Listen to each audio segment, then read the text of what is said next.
Welcome back, everyone. Today we're diving into Robin II, The Joker's Wild issue number 1, released in 1991, written by Chuck Dixon. This is the story that pits the new Robin, Tim Drake, against the Joker for the very first time. Let's get into it. The story begins inside Arkham Asylum. In the warden's office, there's a heated debate going on between Arkham's head administrator, a psychiatrist, and the Joker's legal counsel. They're discussing whether the Joker should be allowed to see his mother on his birthday. The warden growls that the Joker never was a child, and he's sick of the psychobabble. He reminds them that Joker is the most dangerous inmate in Arkham, and that directors before him have lost their positions because of Joker's escapes. Still, under pressure, he reluctantly agrees. He says Joker can see his mother, but only under his strict conditions.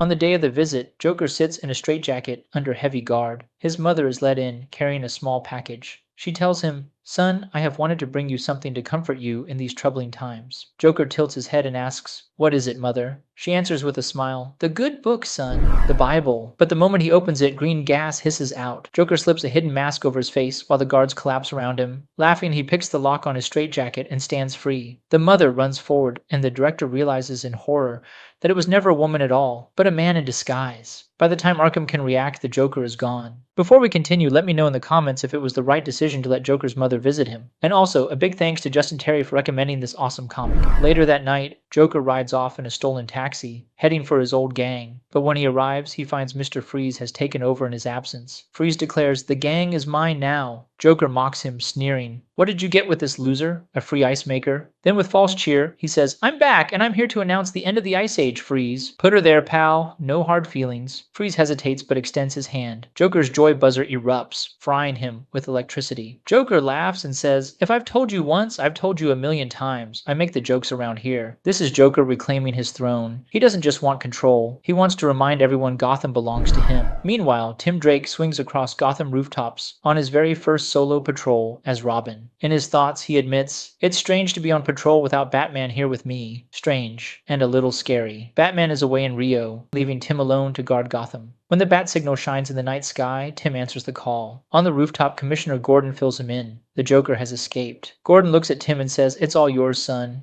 And just like that, Tim's first solo case is Gotham's deadliest villain, who has already killed a Robin before. The next day, Tim struggles through classes, exhausted from his patrol. His nerdy friends invite him to play their tabletop game, Warlocks and Warriors, while the jocks tease him about his choices. One of them says he should hang with a better crowd. Tim replies calmly, "I like to have friends, not a crowd." That one line shows the difference between Tim and Jason Todd. Tim is patient, thoughtful, and grounded. Back at Arkham, Robin investigates Joker's cell. He notices piles of computer manuals and notes, all connected to one man, Dr. Osgood Bellinger, a computer expert who has been warning Gotham about society's growing dependence on technology. Robin frowns, wondering, why would the Joker care about this guy? Let me remind you, this was 1991. And Chuck Dixon was already writing about computer crime as Gotham's future. That night, Dr. Osgood Pellinger is driving home. Robin? He frowns, realizing something's wrong.